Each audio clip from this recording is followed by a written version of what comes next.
Health news మీకోసం.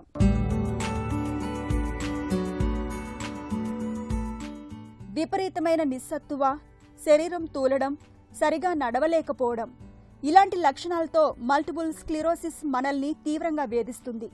దీనికి కారణం రోగనిరోధక వ్యవస్థ పొరపాటున నాడుల మీద ఉండే మైలిన్ అనే రక్షణ పొర మీద దాడి చేసి దెబ్బతీయడమే.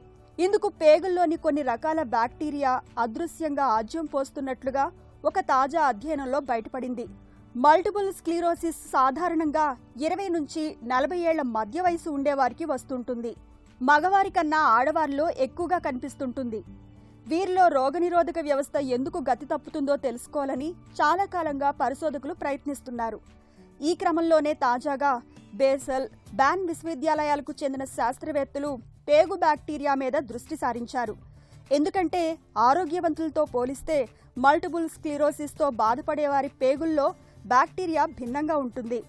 అయితే ఇదెలా జబ్బును ప్రేరేపిస్తుందనేది స్పష్టంగా తెలియదు. తాజాగా దీని రహస్యాన్ని పరిశోధకులు ఛేదించారు. కొన్ని బ్యాక్టీరియా ఉపరితల ఆకృతులు మైలిన్ పొరను పోలి ఉంటాయి. దీంతో రోగనిరోధక కణాలు తికమకకు గురై బ్యాక్టీరియాతో పాటు నాడీ కణాల మీద కూడా దాడి మొదలు పెడతాయి.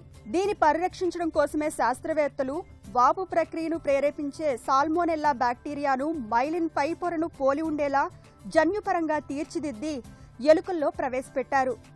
వీటికి మల్టిపుల్ స్క్లిరోసిస్ త్వరగా రావడమే కాకుండా జబ్బు ఇంకాస్త తీవ్రంగానూ పరిణమిస్తున్నట్లు తేలడం గమనార్హం. రోగ నిరోధక వ్యవస్థను ప్రేరేపించడానికి బదులు దానికి తిరిగి శిక్షనిచ్చే అవకాశం ఉందని అధ్యయన ఫలితాలు సూచిస్తున్నాయి. ఈ ప్రక్రియ ఏదో ఒకనాడు చికిత్సగానూ ఉపయోగపడగలదని పరిశోధకులు ఆశిస్తున్నారు.